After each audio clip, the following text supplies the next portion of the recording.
find this treasure and benefit from this beautiful beacon right there, because that's something really rare to find in a women's world, especially in the women's world. So Dr. Samia, I mean, she basically is an expert in qira'at, an expert in Quranic studies, and an expert in Islamic studies. So we're talking about a person that is treasured, a person that was, of course, regarded as highly competent and qualified by the scholars themselves, with even 10 ijazas and qira'at, and was even a professor in the Jordanian University. Can't beat that. Okay, let's, inshallah, just remember, Dr. Samia Harb, you really, really got to benefit from her classes. Okay, so let's go for the hadith. And what I thought of doing, because I really miss tafsir, I thought maybe we should go a little faster in the hadith so we can go back to our tafsir. And I'm excited to, do that, inshallah. Okay, so let's go over these hadith. 111. The Prophet ﷺ, عن عبد الله بن مسعود وأبي موسى الأشعري رضي الله عنهما قال, so both of them had said that, قال رسول الله صلى الله عليه وسلم إن بين يدي الساعة أياما يرفع فيها العلم وينزل فيها الجهل ويكثر فيها الهرج والهرج القتل. Before the hour comes, there will be days in which knowledge will be taken away, ignorance will descend, and chaos will increase. And chaos means killing. Okay. The translation is rather missing a number of key issues here. So let's look into what really is going to be a more accurate translation, if you could say. إن بين يدي الساعة. So in Lugha Arabiya, when we say بين يدي, this can mean something that can precede a certain, whether we're speaking about place. So precede, in other words, be before something, next to something. It could also mean to precede in timing. Okay, so are we talking about, of course, right there, بين يدي الساعة, so this is talking about during or right before the last hour, and we're speaking about الساعة is talking about Judgment Day. Okay, so الساعة would really announce the actual day of Judgment Day, but this is talking about some of the signs that come before the actual Judgment Day, which basically means the signs of علامات الساعة, basically علامات يوم القيامة or أشراط الساعة. Okay, so when you look at as-sa'a to mean, the word as-sa'a itself means hour, and that's why it right there they put an hour, but it was described as an hour, it was described as al-qari'ah, it was described as al-ghashiyah, so many different names for the same thing, which is the day of Judgment Day. But that's because it's describing it from different angles. Sometimes it will describe the blasting sounds. Sometimes it might describe the situation that people are living in. Sometimes it might describe the feeling. Sometimes it might describe it from the angle of the timing. Sometimes it might describe the position that people are in. So it depends on what it wanted to focus on, and that's why you would see multiple names for the same event, which is Yawm al-Qiyamah. So when you speak about as-sa'a, it's talking about the kind of like the timing that everyone was appointed to basically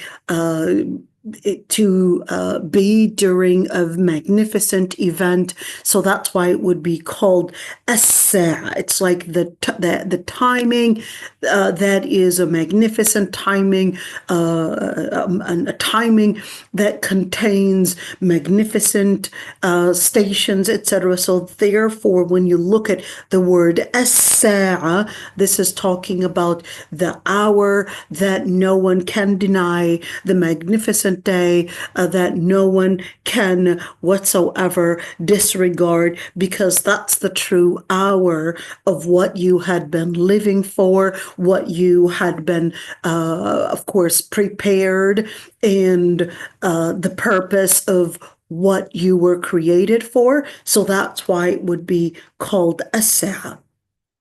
So some of the signs of Judgment Day, we do have multiple hadith that would say, Bayna yaday sa'a, what would happen before Judgment Day? What are some of the signs of Judgment Day, etc.? So there were a number of hadith telling us about different signs that precede, or at least different signs to show us the different signs to show us about and tell us that this is a warning that Judgment Day is happening.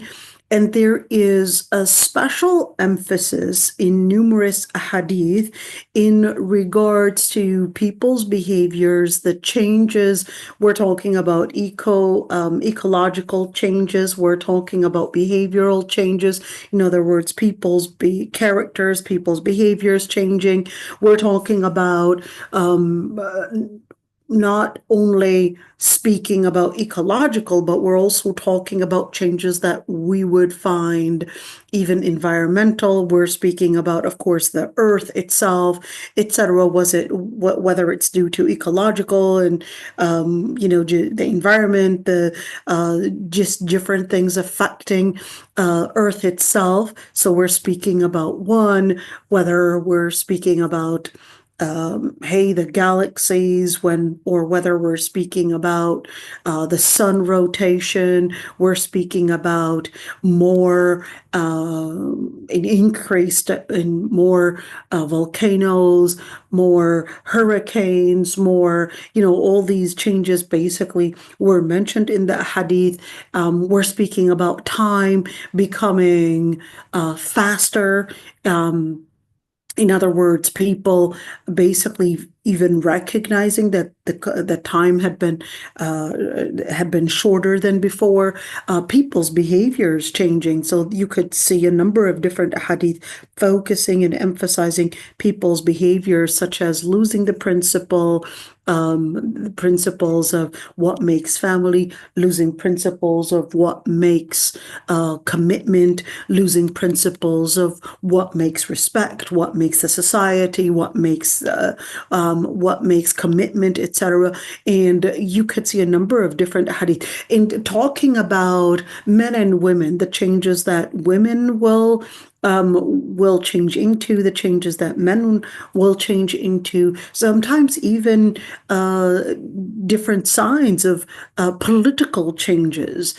The Prophet ﷺ telling us that there's going to come a day where Bani Israel would basically be in a higher level of control in the world, too, where the Muslims will lose their control and basically become the object of control from other nations, specifically speaking about European nations / Ar-Rum and Israel, or Bani Israel, the Yahud, and speaking about in the beginning, he was mentioning that there was going to be an expansion in Muslim control, and then Muslims would lose it, and they would become the object of other people's control and other nations' control, and so forth. So we're looking at a number of different changes. We're not just excluding it, making it exclusive to environmental or social or behavioral or political, etc. And one of the main reasons why the Prophet ﷺ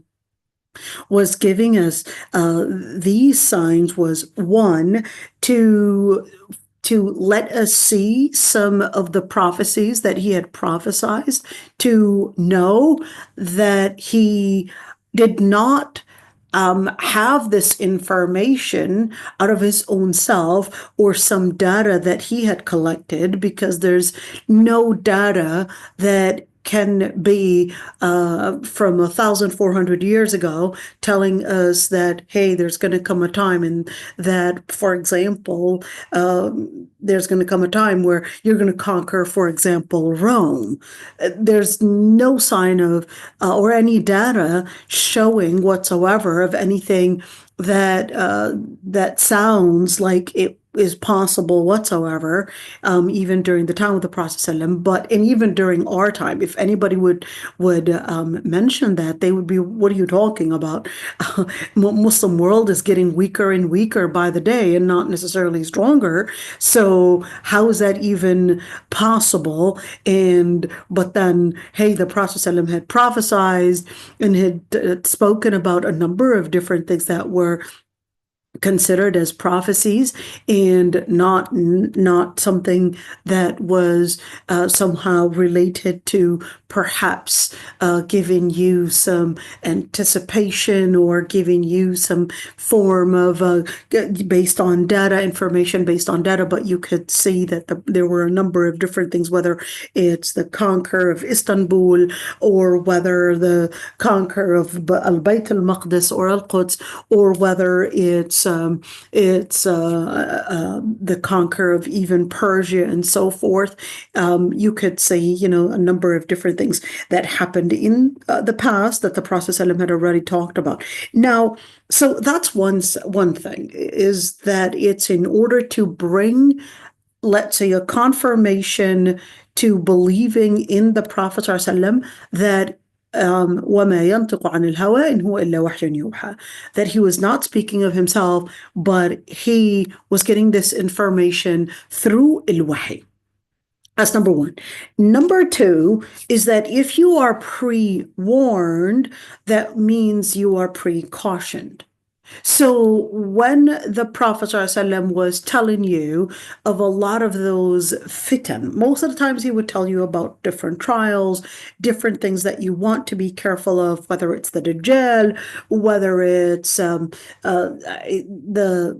the fitan, the different trials, the different corruption within the society, corruption within the economic system, the corruption politically, all these different kinds of corruption.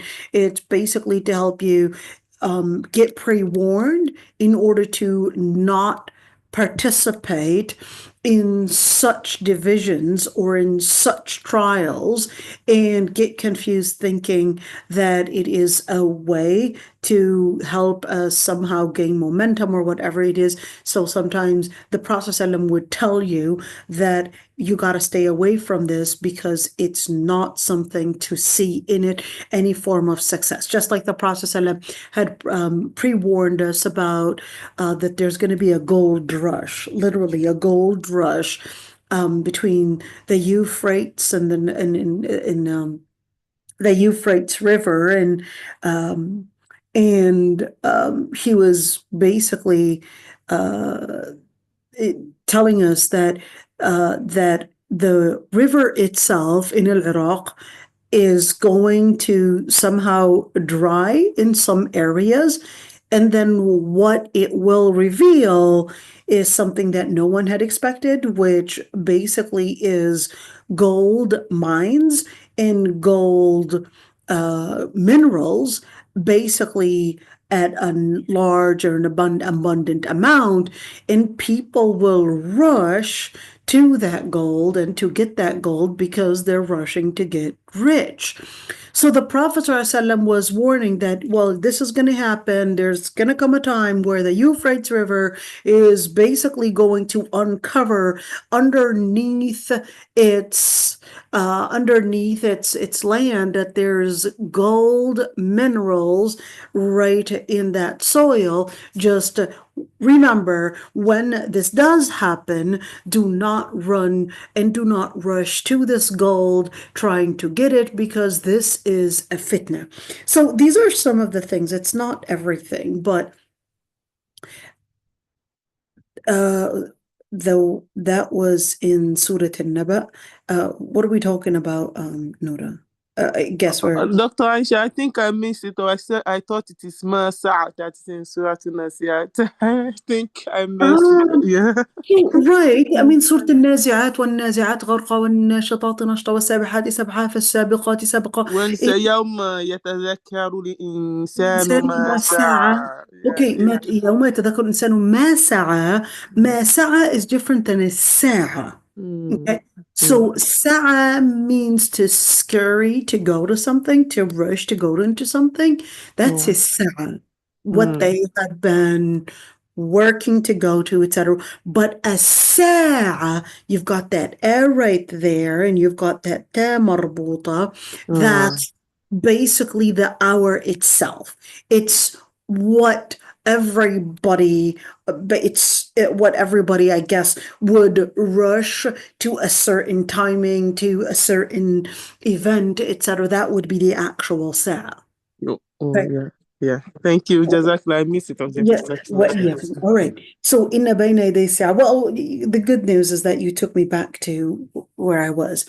So when you look at the Prophet telling us of such signs of Day of Judgment, that's basically to help us stay away from the different fitan in order to, of course, keep us healthy in our iman, and keep us, of course, committed in our deen and committed to Allah subhanahu wa ta'ala. So for us not to fall for the delusion that it is some kind of a success, some kind of a gain. So the Prophet ﷺ would warn us that this is not a gain, but this is a tricky area to avoid before it's too late. Okay, so another thing that the Prophet ﷺ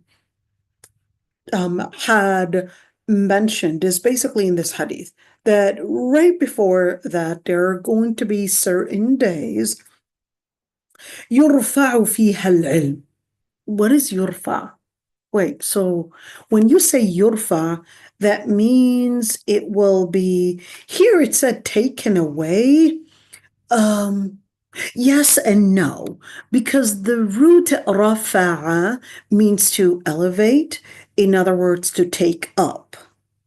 So that means al-ilm that it was referring to is not necessarily the ilm that we would probably learn about science, or is it? But this is actually talking about the ilm that is ilm al-sharia. Because ilm al-sharia, ilm of Islam basically, that's the ilm al-wahi. Okay? That's ilm al-wahi.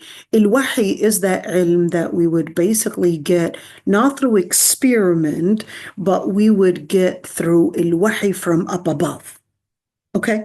Just keep that one in mind. So when we say yurfa, that's that main indicator to what type of ilm are we talking about? Are we talking about science here, or are we talking about the ilm of al-wahi, which basically is whether we're speaking about al-wahi al-Quran or al-wahi through the Prophet ﷺ, which is a sunnah right there.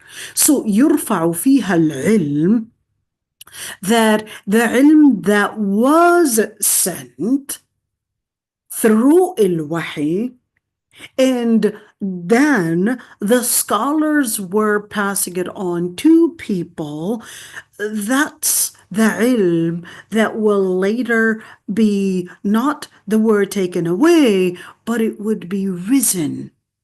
In other words, before it was sent down, which is al-wahi, now it's risen back up, and people don't have this ilm anymore. How don't they have it anymore? What happened? How is it that they don't have it anymore? Well, number one is that you do have another hadith or two hadith that I think are important to point out.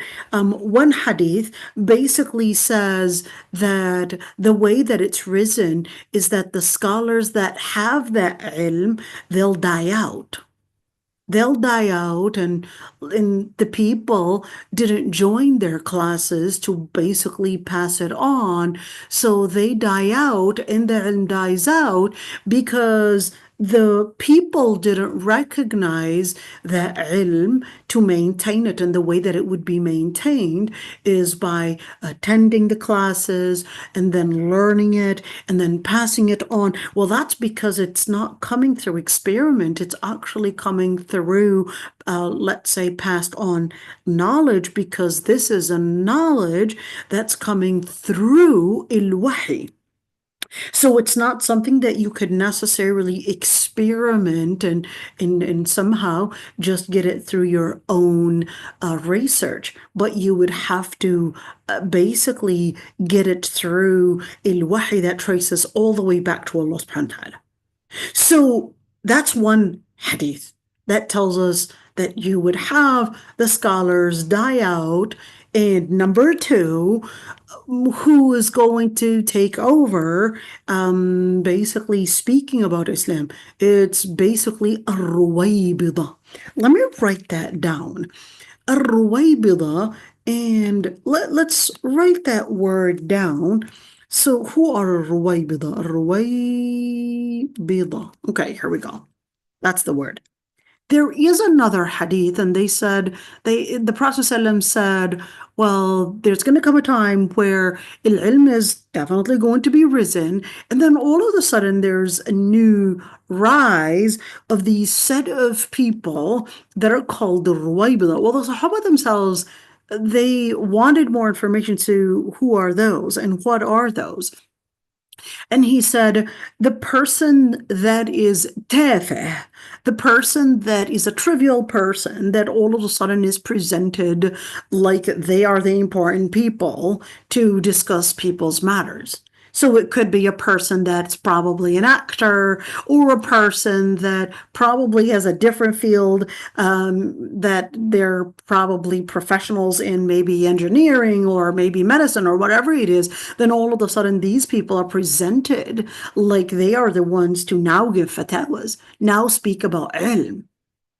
And this would replace the true scholars that are specialized probably in Quran or probably in hadith, fiqh, whatever it is. And then people will start, instead of taking the specialists in teaching, of course, Islamic studies and Islam in particular, they'll start taking the people that are tafihin, the people that are not specialized, as the ones that will introduce Islam and the ones to introduce a new interpretation to the religion, and that would be way off the text and what it actually teaches. Text to mean al-Wahy. وَيَنْزِلُ فِيهَا الْجَهْلِ. And I want you to look at this one. يَنْزِلُ فِيهَا الْجَهْلِ.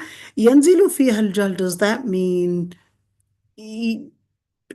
mean it comes down? Does that mean al-jahd was coming up from high up? Yanzil could also, yanzilu fiha al-jahl could also mean that it becomes something that would dwell within that area, within that community. In other words, during the end of times, there's something that, because nazala could mean to come down, and nazala could also mean to dwell. Okay? To dwell means to basically inhabit something.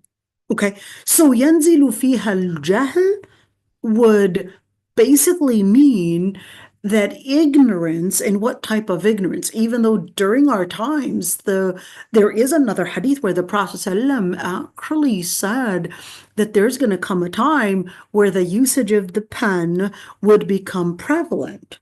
In other words, people will have education, they'll be literate, but they'll be ignorant. How is it that they are educated yet they're uneducated? And that's the time that we would live in today.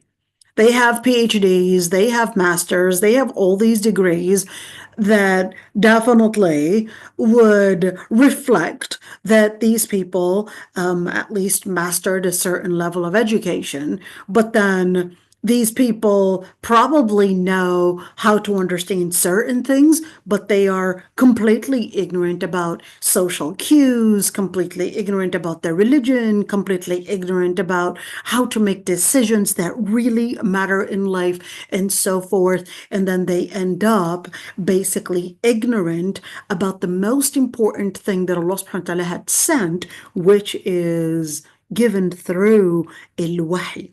Al-Wahy was there to help people recognize how to organize their relationship, how to live the principle that preceded their existence in order to channel it towards stability, towards justice, towards the akhirah. So when you look at ينزل فيها الجهل, well, the implication of that is basically seen in the following sentence in the hadith. ويكثر فيها الهرج. And the implication, yakthur means it becomes prevalent, it will increase, it becomes something that is common. And what is al-haraj? Well, al-haraj is killing. So we're speaking about not just killing as the only marker, but we're speaking about killing becoming a reflection of injustice becoming prevalent. So we're speaking about different types of injustices. We're talking about social injustice. We're talking about economic. We're talking about, of course, all different kinds of injustice. We're talking about mental illness as well. We're not talking about mental illness where a person is mentally ill to mean that these people are not held accountable, but we're speaking about mental illness or heart illness. We're not here speaking physically, but we're actually talking about that they have their interpretation to understanding principle, to understanding the world, to understanding, of course, their responsibilities, to understanding what it means to act based on the principles of justice is basically gone wrong. It all had become so contaminated that right now we're seeing a society that basically is reflecting, one, because they don't have the ilm to see things right, because their lens of Quran and Sunnah has now been corrupted, and certainly all you see is ignorance, and the implication of all of that is nothing but injustice, and certainly killing becoming prevalent. So when you look at al-haraj, we're speaking about certainly killing, but this is an indicative of the prevalence of injustice. Okay, I could see in the chat, let's see, there's a top alim from Mauritania who said before al-Khilafah al-Nabawiyya there would be 12 khulafa. Have you heard of this? So I don't know if Muhammad al-Hassan al-Dadu al-Shanqiti is definitely one of the top and one of the most important scholars during our time, but I don't know if this 12 khulafa thing, I don't know if it's authentic. I must do some research before I would judge whether it is something that is authentic or proven or not. Even if it's a alim that probably had said it, it can happen that they might have probably lacked research. So before I judge whether it is something that is true or not and how authentic is it, I would like to go and see the other more scholarly scholars than Shanqiti himself, who is one of the greatest scholars during our times, and I would have to research what the other great scholars have said to confirm or probably maybe disagree on the authenticity of this. So So I would have to do more research. So there we go. I could say I'm ignorant about this. Okay. عن معقل بن يسار رضي الله عنه أن رسول الله صلى الله عليه وسلم قال: العبادة في الهرج كهجرة إلي. You want me to put his name on the screen? Certainly. Okay, sure.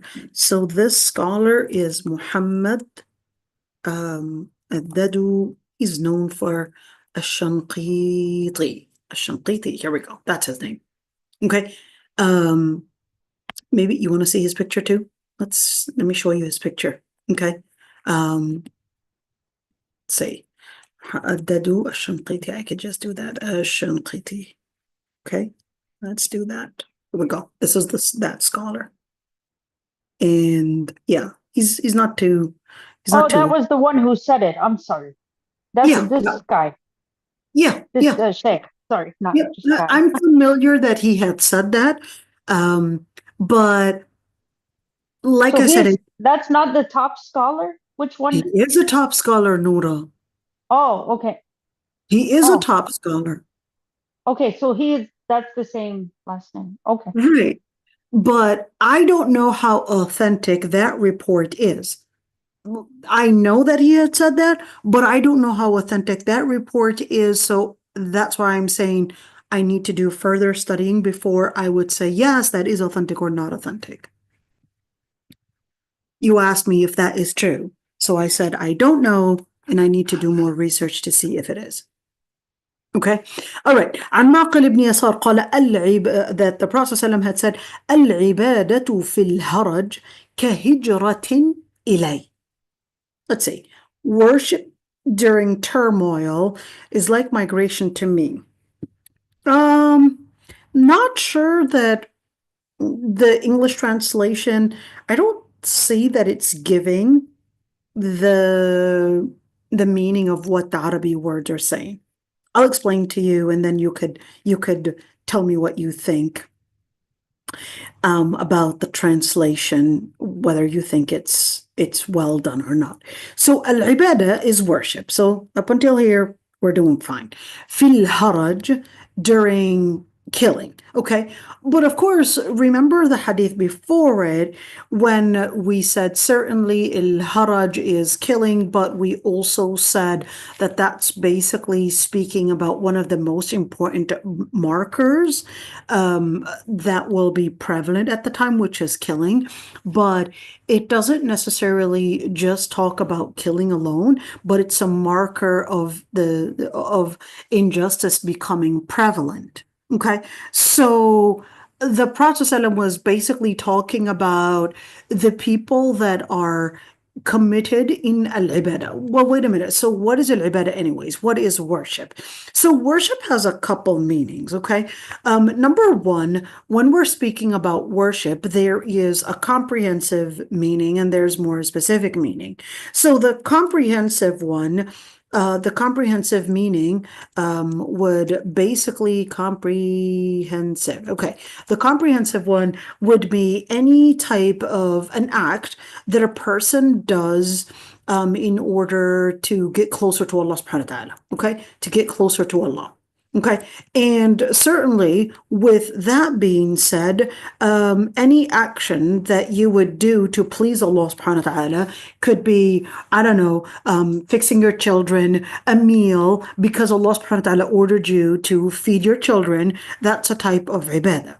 So the ibadah, that comprehensive definition, that anything that you do to please Allah, which could be, I don't know, putting the food for the children or for your husband or whatever it is, or doing the laundry or cleaning your bathroom or whatever it is, all of these different things are considered that it's a form of ibadah because you are being committed to the orders, to the principles, to what Allah subhanahu wa ta'ala held you responsible for, and basically that's the ibadah in its general meaning.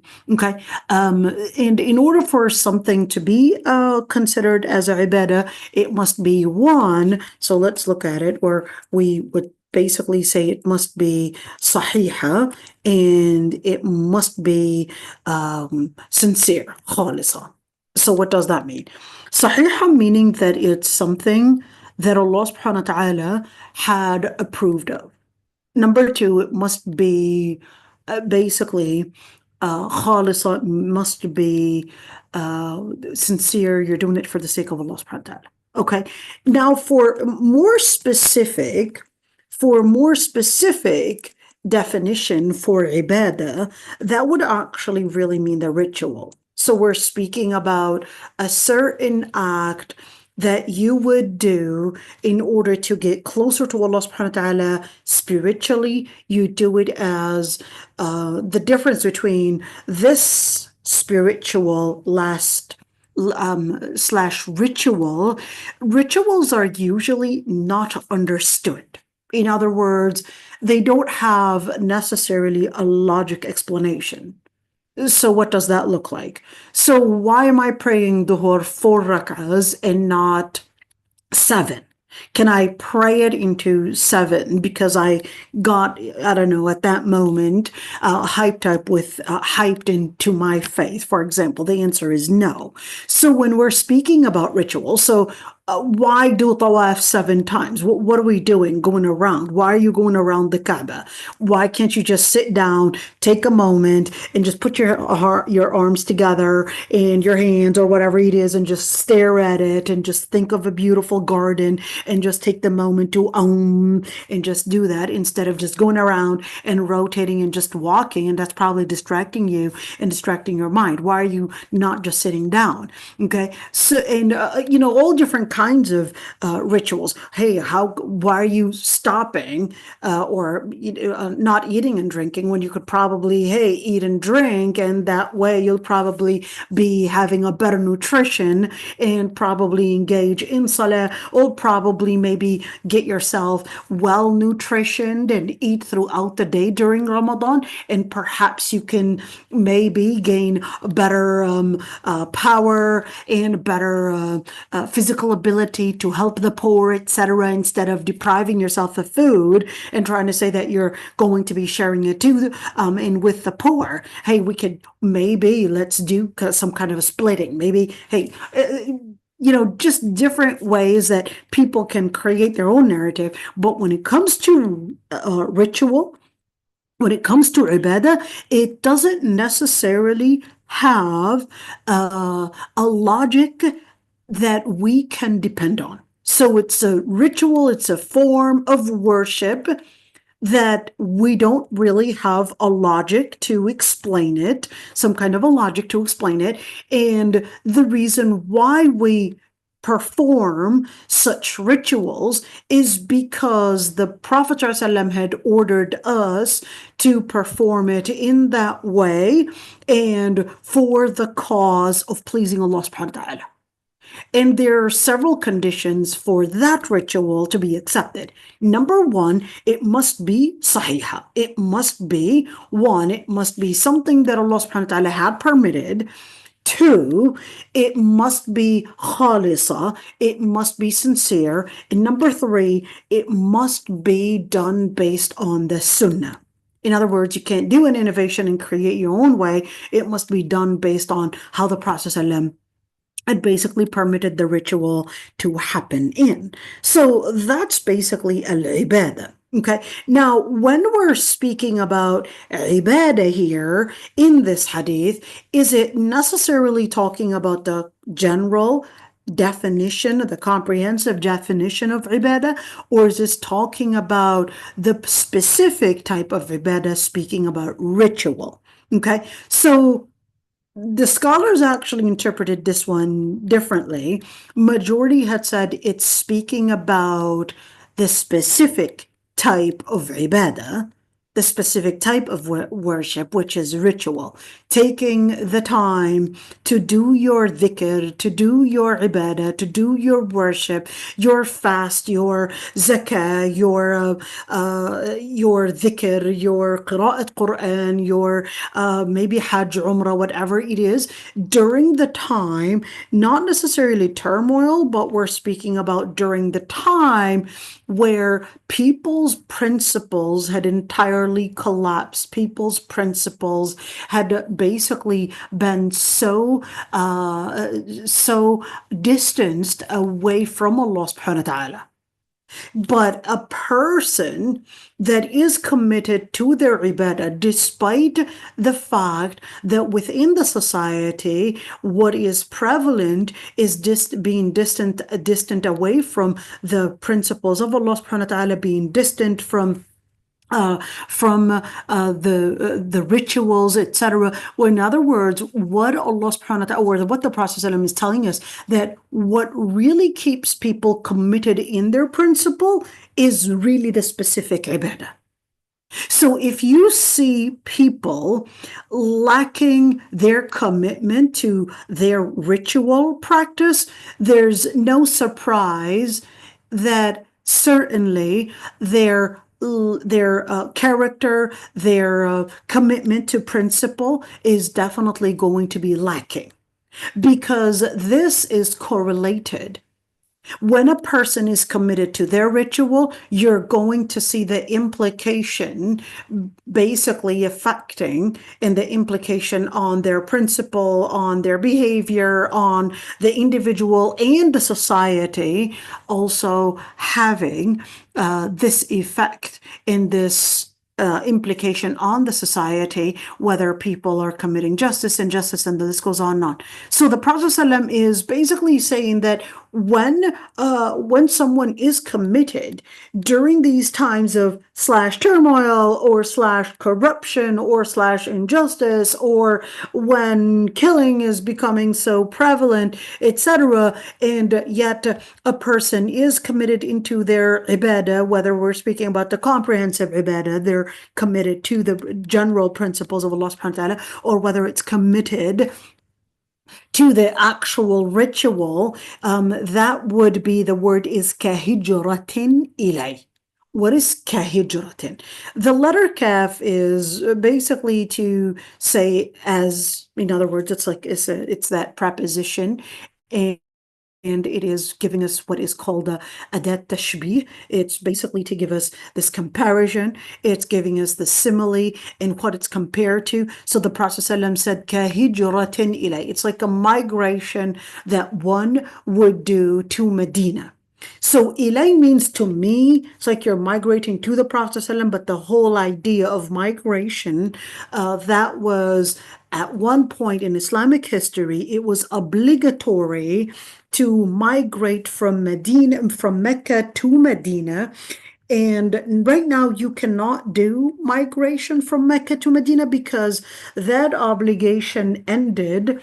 لا هجرة بعد الفتح. After the conquest of Mecca, there was no more hijrah. There was no more migration to be done after the 8th year hijrah.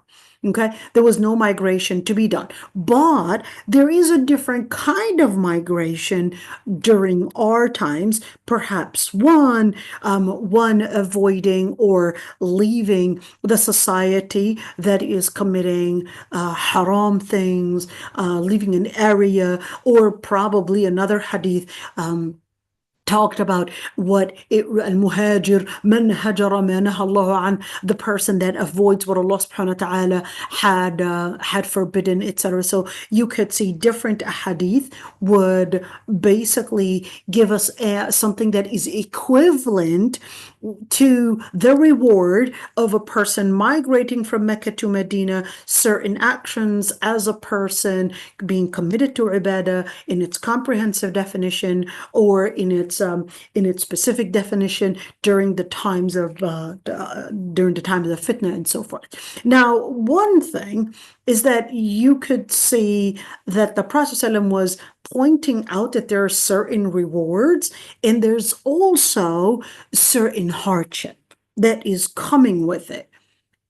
How? You want to remember that during the time of the Prophet ﷺ, to leave behind your country, to leave behind your wealth, your home, your people, etc., and to migrate to Medina was basically living through a certain sense of insecurity, a certain sense of a trade-off. You're basically leaving one probably working lifestyle. It's probably your money. It's probably your employment. It's probably your home. It's probably, the list goes on, but you're risking all of that for the sake of winning one thing, which is your deen was worth everything. And that's the same thing. That, yes, this person, it does also indicate that this person, they had to leave a lot of different trade-offs, a lot of different things that probably would be in favor of their interest, but then they avoided all of that dunya in the rush in dunya, even if it was probably something that was maybe even their right to fight for, but then they're choosing to stay away from all of this corruption. Corruption in economy, corruption and all of that. And they chose instead to be committed to principle in the comprehensive definition of ibadah, to be committed to ritual in the more specific definition of ibadah. Okay, so what does that also teach us? That teaches us that there are certain moments that we must take as ibadah, as a way to help us grow in our commitment, as a way to help us stay consistent, to help us stay basically strong in order to channel towards the akhirah and Jannah. So maybe you can tell me whether the translation was giving you this meaning or not. Okay. The hadith was after Hijrah, or was it during Hijrah? We don't really know whether this hadith was before Hijrah or after Hijrah, because the Prophet ﷺ,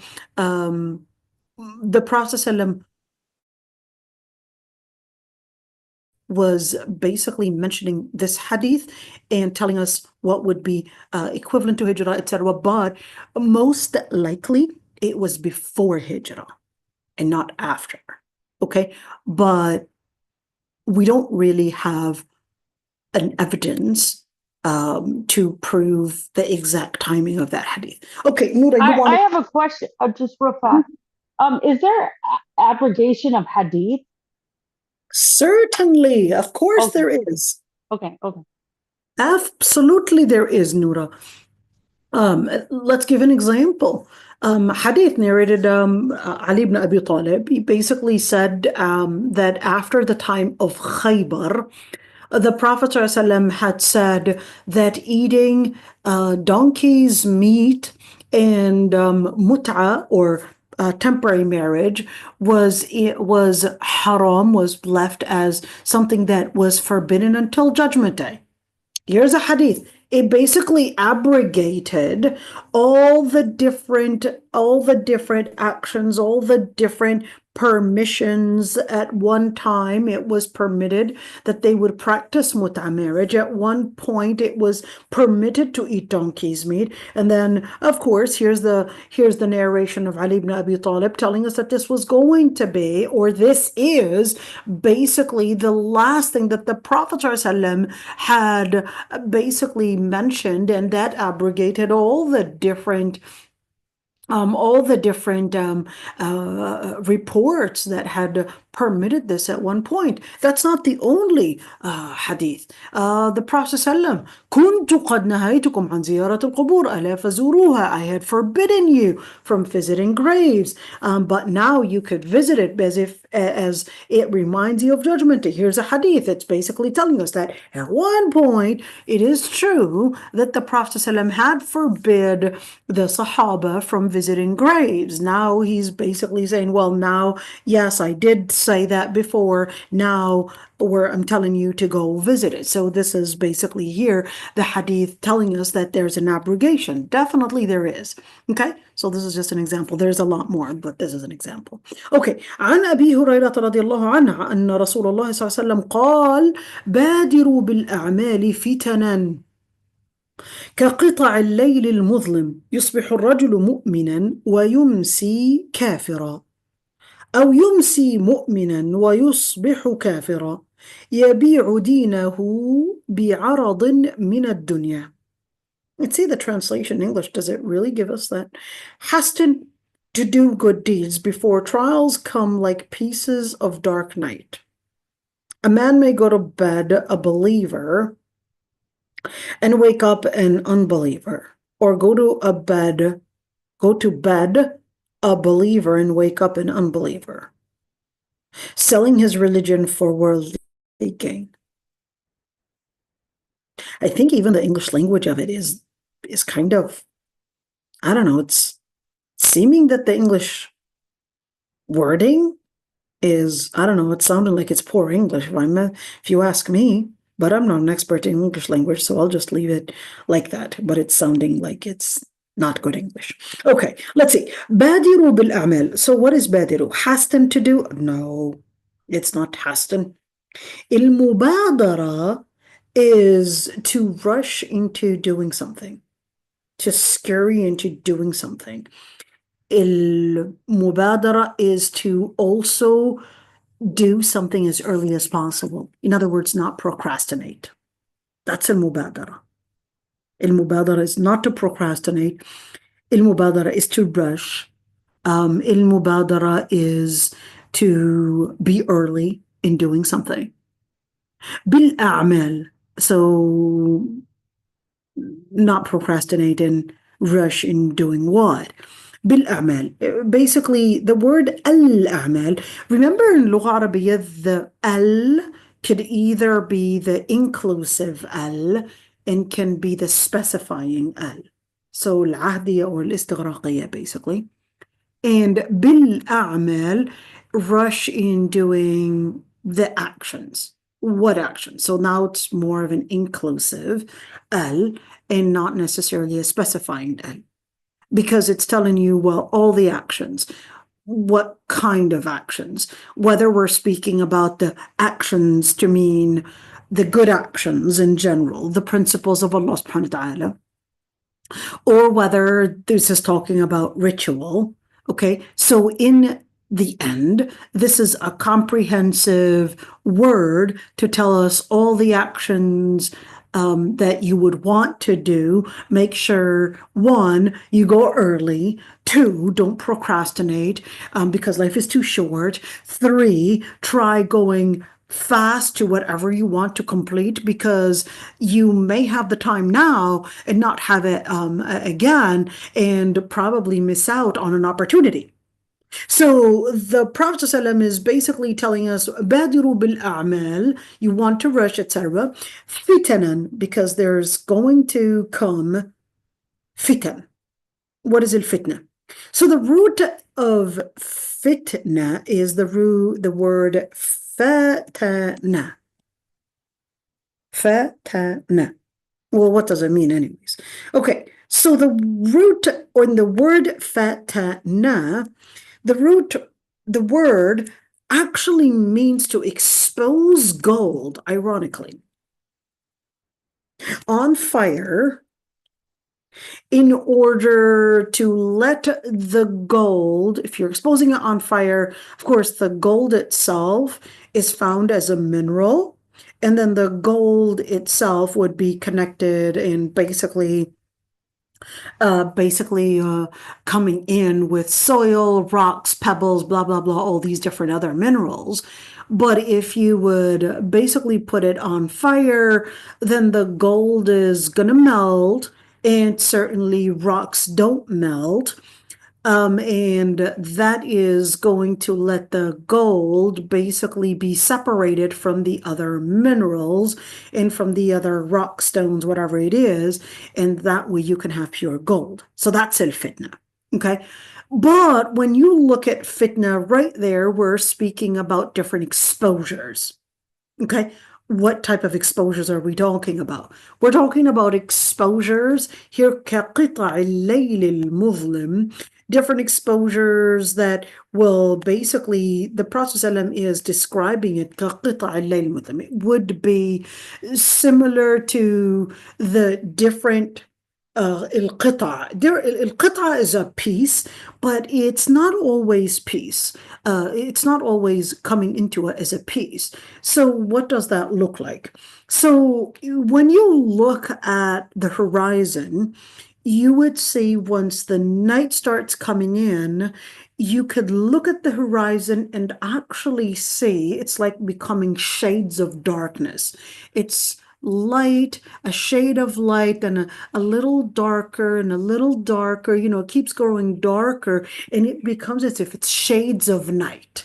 Okay, shades of night, shades of light, so this is what you would find in the horizon. And of course, whether we're speaking about after sunset or before sunrise, that's how you would see such shades basically appearing. So it's not pieces per se, it's more shades of darkness. And here, the Prophet ﷺ is basically telling us كَقِطَعِ اللَّيْلِ الْمُظْلِمِ as more of a metaphor to tell us that there's going to come a time where people will be distant away from the principles of Allah subhanahu wa ta'ala, and it will be coming in as shades of darkness, to speak about a metaphor of how people will stop having their let's say their vision coming from the Quran and Sunnah anymore, that they're completely blinded. So when you say Muslim, it basically means, hey, I don't have the light to see it, and it becomes dark. And certainly this darkness will become so murky that you can't really differentiate between light and darkness. You'll just live in plain darkness, that it would be so confusing. So confusing for you that you can't even tell the difference, distinguish right from wrong. It becomes so dark, so murky, that you can't even see where you're going. So كَقِطَعِ اللَّيْلِ الْمُظْلِمِ, it becomes, in the beginning it was kind of dark, and then it became darker and darker and darker. And that tells us that as time goes by further and further let's say in the future, that things are going to get worse and not get better. There's going to come a time where it is going to get better. But there is also a time where things will get worse before they start getting better. So it becomes darker and darker, meaning more and more ignorance, more and more distance away from Allah subhanahu wa ta'ala, more and more injustice. The list goes on and on with all those corruptions. And it becomes something that, of course, the further you go in generations, the more lost it becomes, because people's vision in understanding ilm that basically traces back to Allah subhanahu wa ta'ala, it becomes forgotten. So let's see. فِتَنًا كَقِطَعِ اللَّيْلِ الْمُظْلِمِ. That point where those fitan become so prevalent, يُصْبِحُ الرَّجُلُ مُؤْمِنًا, to the point that a man would wake up as a believer. Is this necessarily exclusive to a man, meaning masculine? No, it's not an issue of a man to mean a woman is not included in this, but this is to talk about the individual, okay? That a person, the individual would wake up as a believer. Now, the word yusbih actually means early in the morning. They would wake up as believers, and during the night, they would lose their faith. They would become basically as disbelievers. So that's how fast their identity and their religion had basically shifted from faith to disbelief within a time lapse of less than 24 hours. What happened? How did this shift happen that quickly. And or yumsi mu'minan, or they might sleep as believers and then wake up as disbelievers. What is it? So they wake up, and how did this shift happen? Why did this shift happen? Is it the amount of information? Is it the lack of information? Is it the fitan are spread so abundantly that it's becoming throughout the night and throughout the day, that it's keeping people awake and keeping people basically capable of getting into a complete loss of faith and a complete iman? Or how did that happen? يَبِيعُ دِينَهُ. Now here's the explanation. That you look at this one because this is related to the previous one. يَبِيعُ دِينَهُ بِعَرَضٍ مِنَ الدُّنْيَا. They would be willing to sell their religion بعرض. What is العرض? العرض here, they translate it as worldly gain. Sure, that's one thing, but العرض is not necessarily worldly gain. العرض is like a scrap. It's a scrap of dunya, not even a big deal. A scrap. It could be, yeah, they're willing to go for interest just because they wanted, I guess, a car that's a big deal, or a car that is really nice. That's a arad. That's a scrap of dunya. It's not even. It's not even something big. It's a scrap. You can get a car that's no riba and get something basically. Probably maybe $12,000. It'll do the job. $10,000, $5,000, and it'll do the job. And then you won't have to pay interest. And it'll work just fine. It doesn't have to be the most beautiful car. It doesn't have to be, the nearest in model, etc. As long as, hey, I'm away from riba, as long as I'm protecting my deen, that's all that matters. So here's a person, of course, that's wanting to stick onto their deen. And you could see others, they're willing to give up on their deen, whether in a comprehensive sense, meaning all their Islam, or it could also be more specific to probably maybe giving up on the ruling of riba, or give up on the ruling of their commitment, probably relating to food, because I don't want to stand out and appear that I'm different if I were to wear the hijab, so I want to blend in. I don't want to stand out. I'll probably reduce it, and I'll probably wear a certain type of body attire just so that I won't stand out, and I'll fit in, etc. wanting to fit in, or etc. appear in a certain way. So they'll basically sell and do that trade-off. So it's the word yabi' is not necessarily to literally mean selling and buying. It could also mean a type of a trade-off. So what does that look like? So a type of a trade-off, they're willing, hey, I'm going to get something from dunya at the expense of their akhirah. So that's what yabi'u dinahu bi'aradin min ad-dunya. I don't know. Tell me if you think the translation is doing the job or not. Let's go for hadith 114. Okay. Footsteps of shaitan, right? Let's see. عن أبي هريرة رضي الله عنه أن رسول الله صلى الله عليه وسلم قال من دعا إلى هدى كان له من الأجر مثل أجور من تبعه لا ينقص ذلك من أجورهم شيئا ومن دعا إلى ضلالة كان عليه من الإثم مثل آثام من تبعه لا ينقص ذلك من آثامهم شيئا. Whoever calls to guidance will have a reward like the rewards of those who follow him, without that diminishing anything from their reward. And whoever calls to a misguidance will have a burden of sin, like the burden of sin of those who follow him, without that diminishing anything from their burden of sin. I would definitely say that that's probably the greatest translation that you can have. I think that's That's great. So من دعا إلى هدى, you call to any guidance. So what does that mean?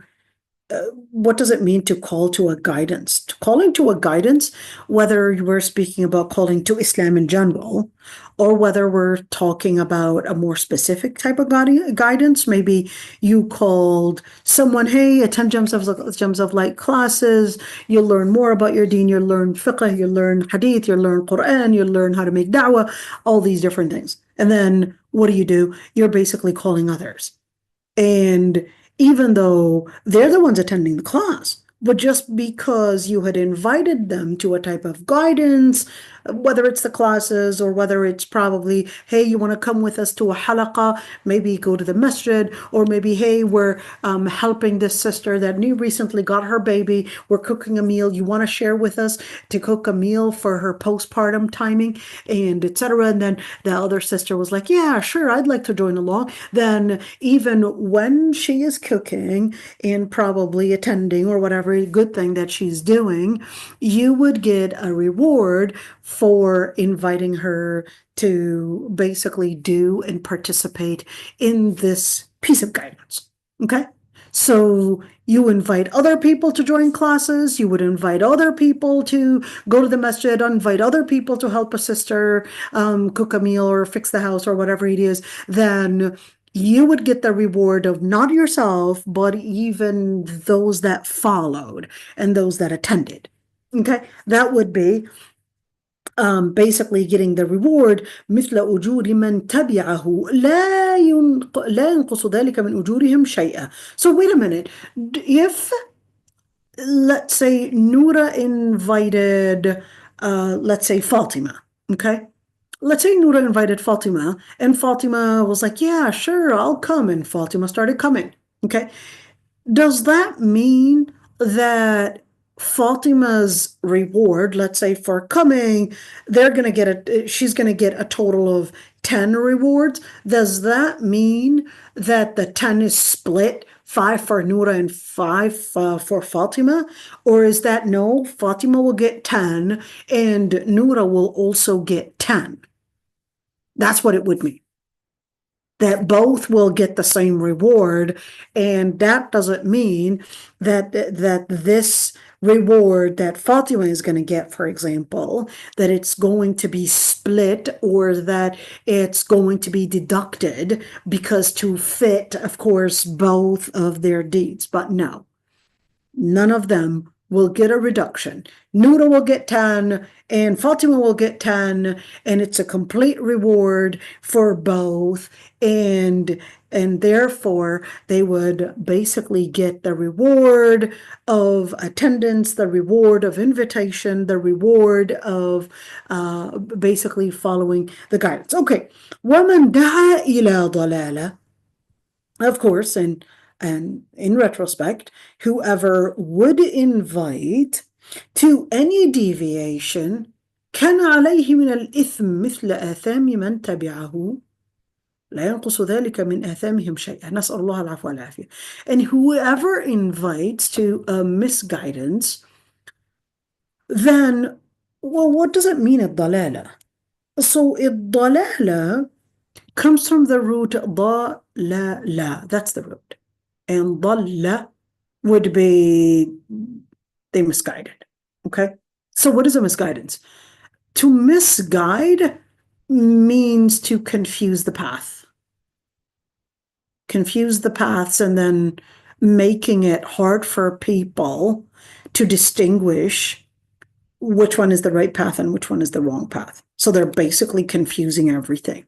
And it becomes someone is inviting people to basically the wrong path, inviting people to go towards the wrong thing. And then what happens if they were to invite other people, well, not only will they be at sin for inviting, but let's say that person got 20 bad deeds or 10. Yeah, let's do the 10. Okay. Then the 10 bad deeds that you had invited basically that person to go probably to a haram place. That person goes to it. Well, you will also or that person will also get the sin equivalent to the amount of sin that the person had basically gotten as a result of attending that place, for example, or any type, doesn't have to be a place. الضلالة can be a place, الضلالة can be an action, الضلالة can be an idea, any ضلالة. So even if the person were to, let's say, post a video about speaking about how Fatima al-Mirnisi was her shaykha, and that's a video I came across, this girl actually talking about how women were actually manipulated, and men were manipulated to believe that women should not be leaders. And she quoted Fatima al-Mirnisi as, and she's got this Instagram channel or video or whatever it is, and she's talking about how Fatima al-Mirnisi had pointed out that Abu Bakr made up the hadith in order to basically somehow ostracize Sayyida Aisha and really show that her type of Astaghfirullah. this is That's real. crazy. That's crazy. We're right now, Noura, having Ruwaybida, and she's actually right now writing books, presenting herself. She had a PhD in Islamic studies and all of that. And when in reality, right now, what we're seeing, Noura, pay attention to this one. We're seeing people that are presented that they have PhD in Islamic studies, and it could be so.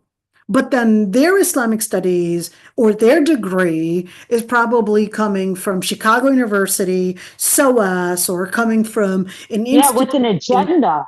And this is becoming That's why very it's so common. important that we're learning, alhamdulillah. It's important that we learn from the resources and not tell me Khalid Abul Fadl or tell me Fatima al-Mirnisi or tell me David or John to tell me what Islam says and tell me, yeah, John Esposito says this. Really, this is your shaykh? Fatima al-Mirnisi, this is your shaykha? Are you serious? This woman doesn't even believe in Islam. What are you talking about? And it's quite sad that people exactly, just like in that hadith, Jahl is becoming so prevalent that they had really lost the traces of where they're supposed to be getting their ilm from. We have to go back to the resources to make sure that we are going towards al-wahy itself and what the Prophet ﷺ had taught. Because al-ulama warathat al-anbiya, al-ulama are basically the ones that had inherited and they passed on the ilm. Which ulama? The ulama that are, one, that learned the resources, two, that are also putting it into practice. They're putting it into practice. They're committed to it. Those are the real ulama. Okay. Let's see. عن عائشة رضي الله عنها عن النبي صلى الله عليه وسلم قال من أحدث في أمرنا هذا ما ليس منه فهو رد. Let's see. Whoever introduces into this matter of ours something that is not part of it will be rejected. I think that maybe, yeah, let's see, then you guys can judge. What is man ahdatha? So man ahdatha, whenever you would have, the root is hadatha, but the word, the letter a coming before the verb, it can mean to question something, and it can also mean to bring in something. Okay, so in this context, it's not to question, like أأنت قلت كذا, أأنت, etc. So that would be a question. أجاءك فلان, for example, that would be a question. So, but here, أحدث would mean that there was something that was introduced. It's to put in, it's to induce something. Okay, so what was induced here? أحدث في أمرنا. What was induced, what was introduced, basically what was brought as something that was not part of it initially. في أمرنا. what does it mean in the matters of the Prophet ﷺ? What are we talking about in the matter? When we're speaking about matter, scholars actually had differences of opinions on whether the word amrina, because it is not defined. In other words, it's not talking about, it didn't say man ahdatha fil amr. In other words, it's not defined. All right. If it was saying man ahdatha fil amr, that means it was specifying a specific thing. But it said fi amrina, then the scholars had differences of opinions on whether this could mean the word amrina, whether this would be ritual, transaction, principle. What really is it referring to? So majority of the scholars had said that this is talking about, number one, changing the religion itself. So if we have something that is called a thawabit, what does that mean? There are certain things in the religion you just cannot change.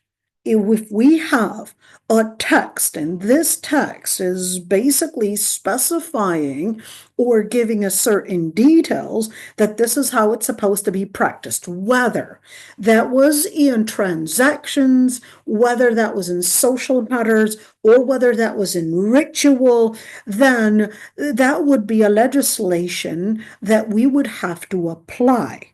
Okay, then that would be part of that amr, that comprehensive term.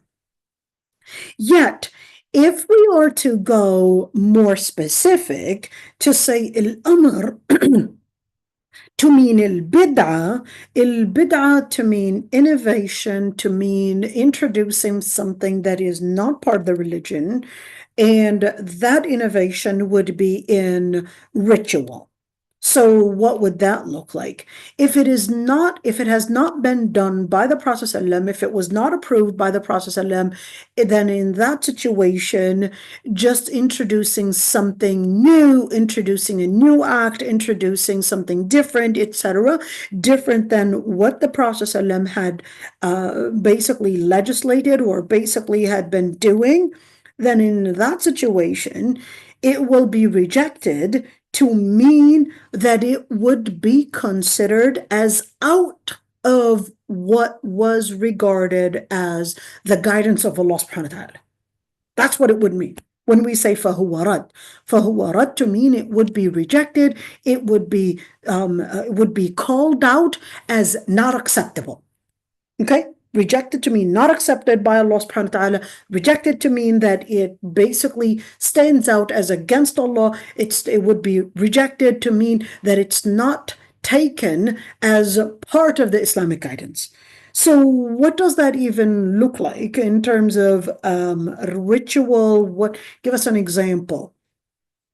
So an example for this is, let's say a person wanted to, I don't know, came up with an idea that, hey, every time we join together, it's going to be inspirational if right after our salah, we just kind of get like a drum, and each one would hold the drum, and we're just going to do Allahumma salli ala Muhammad and start chanting some kind of a salah ala Nabi. That way we could all together feel that vibe, and the music is going to let us, somehow connect. And after every salah, we're probably going to do that, or perhaps before every Thursday, before our dars, we're going to do somewhat of an entertainment, etc. Then just introducing something that the Prophet ﷺ himself did not do as a type of ritual or as a type of a religious duty, etc., then that would be considered bid'ah. Okay? But can I do something that, well, we're not here introducing it as a ritual, but we're joining together in this institution, and every once in a while we would just chant together and do our dhikr. let's not call it dhikr, do nasheed.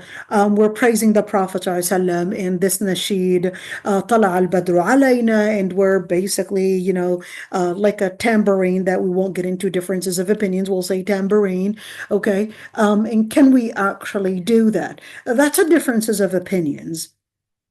Believe it or not, it's a huge debate between scholars whether you can do that or not, and whether you can do it as individuals or whether you could do it in a group and basically chant things like طلع البدر علينا, or maybe different nasheeds about your mother or different nasheeds about friendship or whatever it is, and all of that. It's quite strange, you know, that you would see scholars really debated on that, even though it would sound like, well, so what's wrong with it?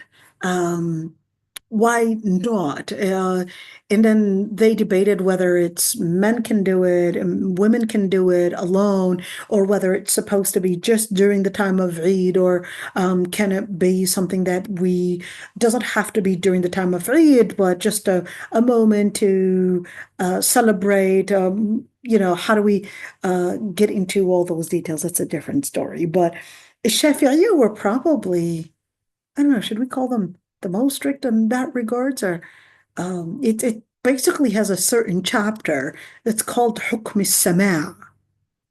And this is what they mean by Sama'.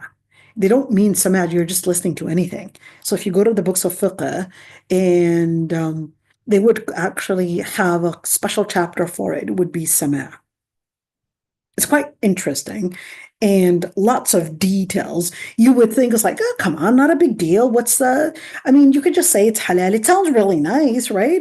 We could just go there. But that's not how scholars researched whether something's acceptable or not. They researched it through text. They wanted to go back to the text and the actions and the words and the reports of the Prophet ﷺ, the Sahaba, the Salihin, and not necessarily how they felt about something. Because a preconceived, or let's say a preconceived image, or to have already a judgment and then search for those evidences that support your judgment, is definitely letting your shaitan control your conclusion. So that's not what the scholars were doing research based on. They were willing, if the evidence was giving us guidance that something is haram, no matter how beautiful, how inspirational it appeared, I'm going to basically let go of it. If that's what the text is showing me. That's Iman. That's ilm. That's how they wanted to recognize that our ilm would not be mixed with jahl, and the jahl could actually be a product of our own selves.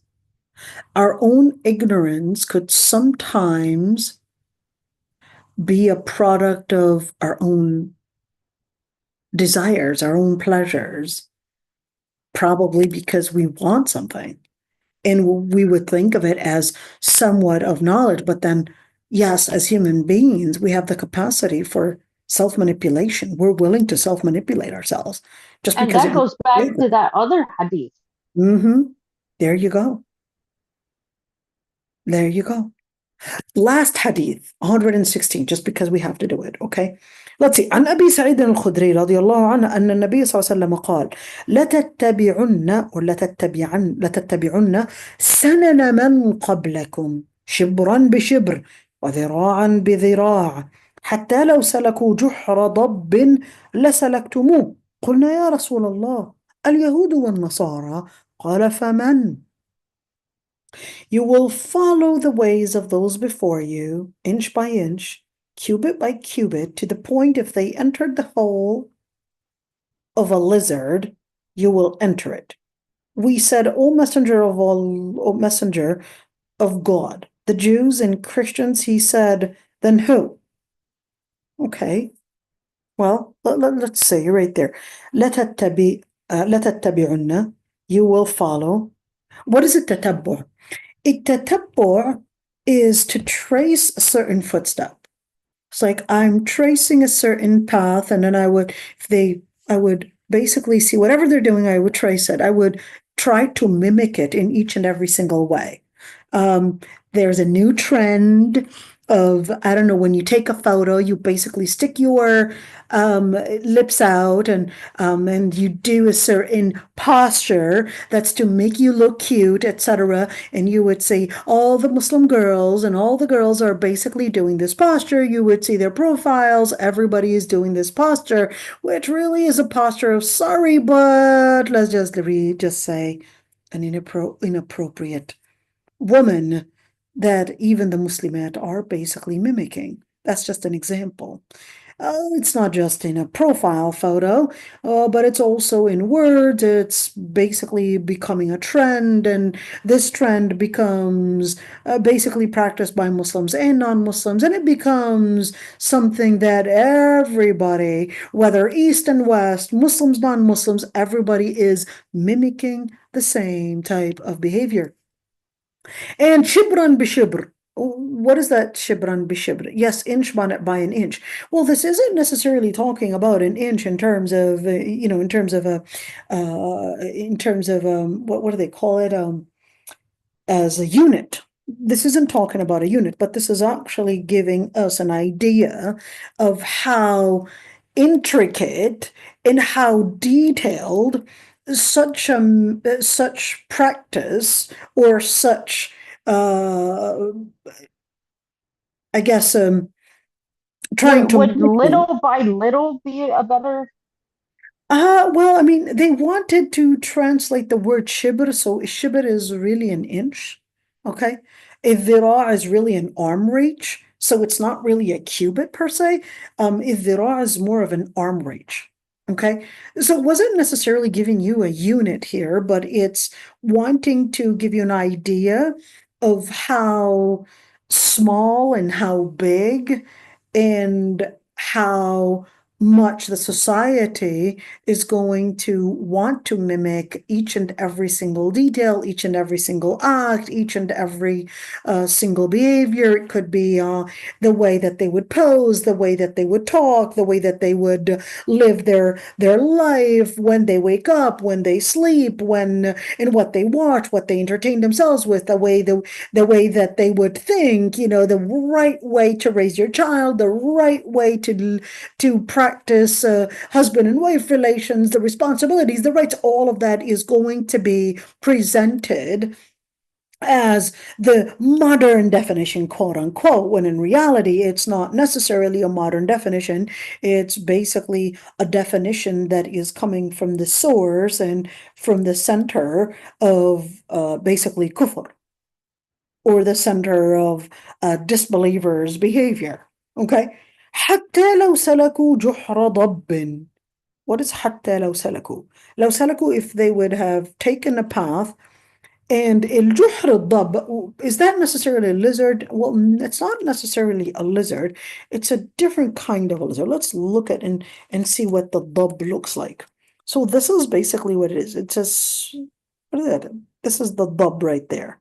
So what about this ضب? Why this one? So unlike other animals, this weird type of lizard, all the other animals, let's say we're talking about a bird nest or any other animal, when they would create these burrows, they would make a burrow, one side is entrance, the other side is an exit. So they would, if any animal were to go inside their burrow, they would have another end to basically run away to and stay safe, except this kind of animal. This kind of animal, no, the entrance and the exit is basically the same thing, and that's why it's so easy to catch these animals. You would find their burrow, you stick something inside, they would just come out. They would just come out and then you could just basically catch them. Okay. So in other words, it's So it's like absolutely, you're stuck.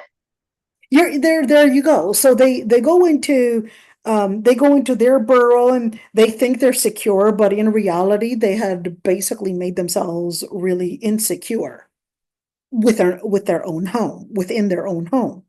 Okay, so the Prophet ﷺ was wanting to give us, this, I guess, kind of like what you were talking about earlier, Anuda, the people that are visual learners. So here it is, the Prophet ﷺ was basically telling, well, I want you to see this simile, exactly like how you would see this type of lizard dig up their burrow and basically be in their area of insecurity. You will see Muslims as well. They're just wanting to mimic the people of deviation, even if it was really their area of insecurity. So you could see right now there's a rush. Hey, blow up your lips, Botox, fillers, all these different things. It's basically making their body basically less healthy. But hey, if it means making us more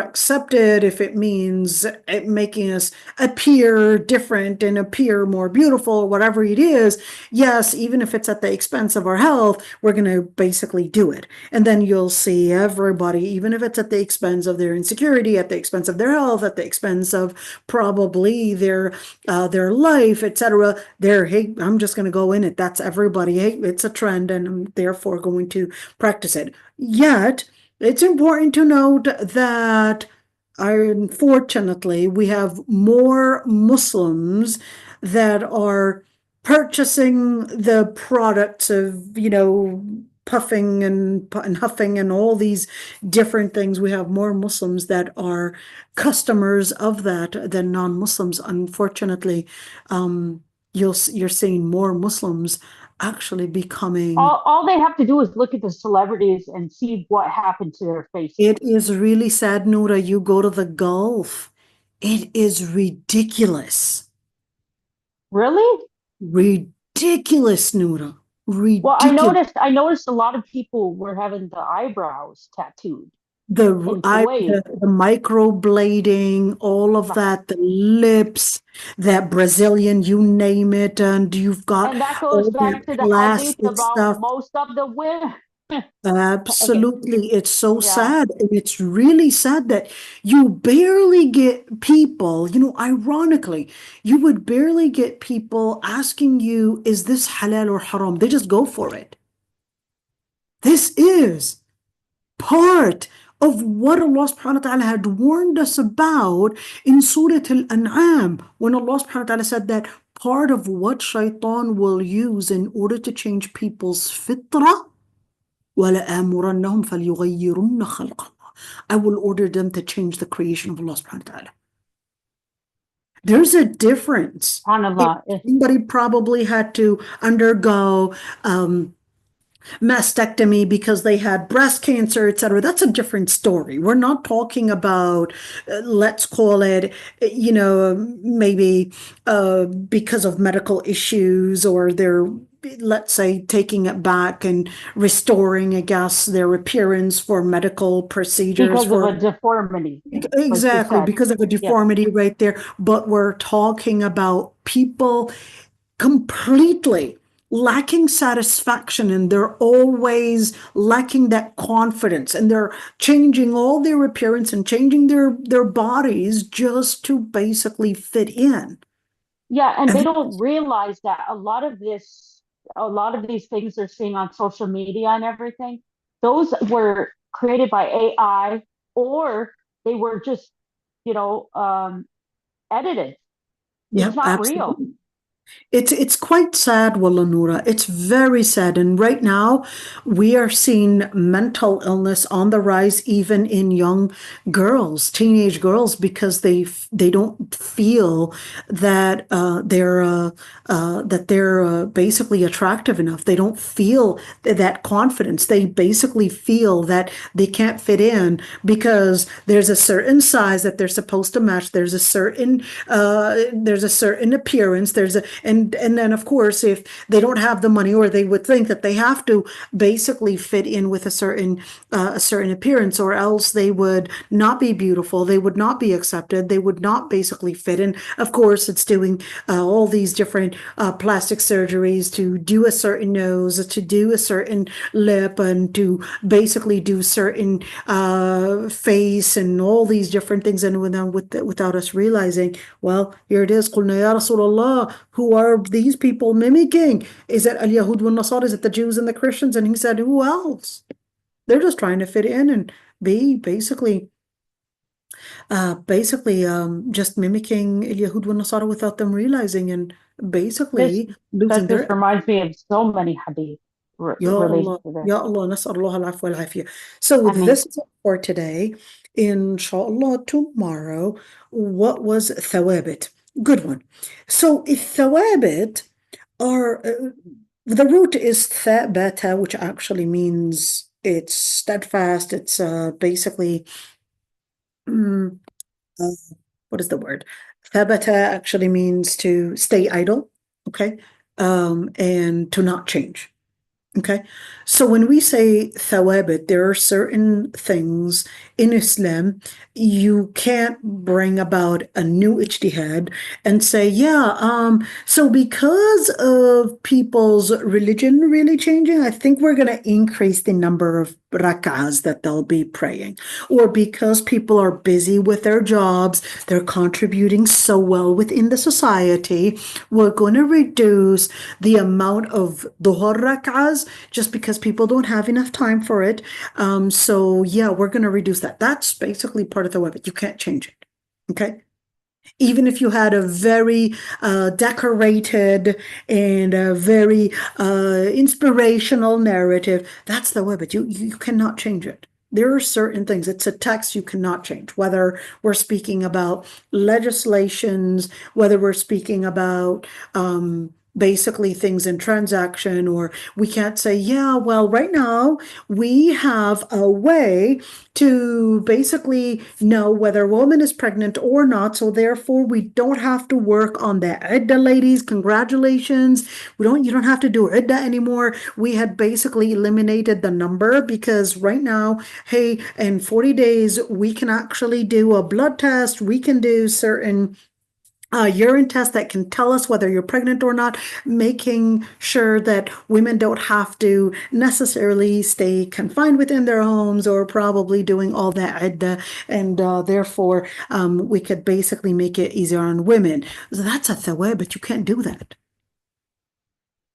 You can't do that. wow, I can't believe people are actually doing stuff like that.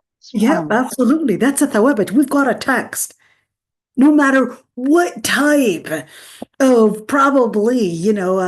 what type of new technology was invented, whatever. This is a text. There's no change. This is Quran.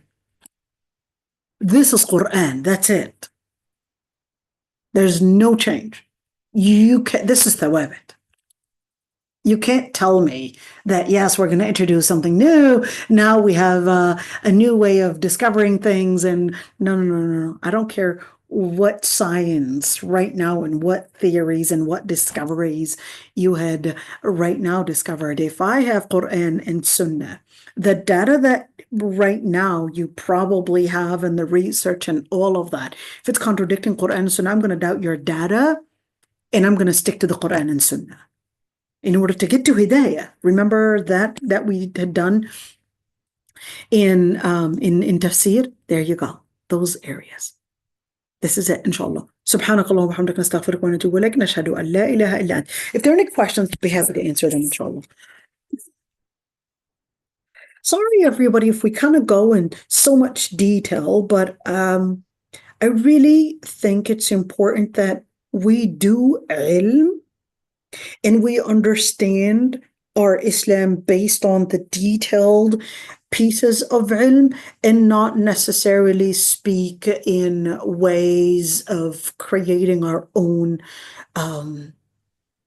this is what we're lacking. speaking. This is what our ummah is lacking. So, especially in the Absolutely. English language, so we need this. Absolutely, because it's, I know out there we have a lot of people, motivational speakers and all of that, and it sounds a lot more attractive to listen to motivational speakers because it kind of gets your emotions hyped up. But I am a person that favors letting your brain understand the science of Quran and Sunnah and understanding how to read it. And I trust your ability to motivate and let your brain, after getting the information, I trust your emotions to get motivated. I don't need to hype your emotions if your brain is seeing things in the right order. I trust your emotions that they're going to be in place. And then you won't need me or need anybody else to motivate you to see what is right and to act upon it once your brain is capable of scrutinizing the world and seeing the path of truth, the path of light from the path of darkness. I trust your emotions to go the right direction. But I don't trust not my mind, and I don't trust your mind unless it basically is guided by the light of al-Wahy. Simple as that. I don't trust my mind and not your mind, because our minds can easily get manipulated. We would go into dhann, we would go into hawa, but the only way That's why we always make that dua about اللهم أرنا الحق حقا وارزقنا اتباعه وأرنا الباطل باطلا وارزقنا اجتنابه. Yes, and the other one about ثابت على دينك. What is it again? ثابت في الجنة. No. Oh, no? يا مقلوب اللهم يا مثبت اللهم ثبت قلوبنا على دينك. Yes. اللهم ثبت قلوبنا على دينك. اللهم آمين. This is it, everybody. And mashallah, I'm proud of you. I know that it's a lot of information. And I know sometimes, I guess, عجمة اللسان or the لغة العربية can sometimes be hard to understand and dig deep in it. But I'm proud of you for staying committed in doing your job. And let me say, no matter how hard it is, but you are trying to stay consistent and committed in learning your deen. Inshallah, ya Rabbi Rabbil Alameen, even if you don't fully understand everything, I would say continue, and remember, ilm comes in little pieces. Little by little, it will become kind of like when you look at a cloud. Okay, when the sun starts appearing, then the clouds start diminishing. Okay, and that's the same thing. The more sun, the more light you would expose, that cloudy area will start to diminish little by little. In the beginning, it just appears like, oh my God, this is so much information. This is so hard to understand. But the more of that light, the more ilm you would get, you will see the cloudy area starting to diminish, and then you will start to be seeing the sun right there. And I completely understand the sentiments, the situation that you're in, because I was there at one point. And there was a time where it was to me so foreign So Arabic and English, it was something that at one point I forgot my Arabic, and then I had to relearn, or I have to, well, not relearn, but basically had to learn Arabic. And there was a time where I didn't know English, and then I had to learn English. So it was basically a number of different, transitions in my life, but that's a different story. Okay. But I completely understand how you feel when you would hear the Arabic language, and it feels more that, okay, it becomes like a question mark, and it becomes, well, how do you know that this is the root, or this is basically the conjugated form of it? And it becomes so hard to, scrutinize and I guess understand how you can break it down. But just remember that we can learn. It takes time. Don't rush. And I promise you, with patience, consistency, commitment, and ikhlas, Allah subhanahu wa ta'ala, inshallah, will give us that light to take away that cloudiness that's covering our vision from seeing the beautiful sunlight. This is it. Ameen. آمين يا رب. Yes, اللهم أصلح لنا شأننا كله ولا تكلنا إلى نفوسنا طرفة عين. Yes. ولا تكلنا إلى نفوسنا طرفة عين. This is it, inshallah. And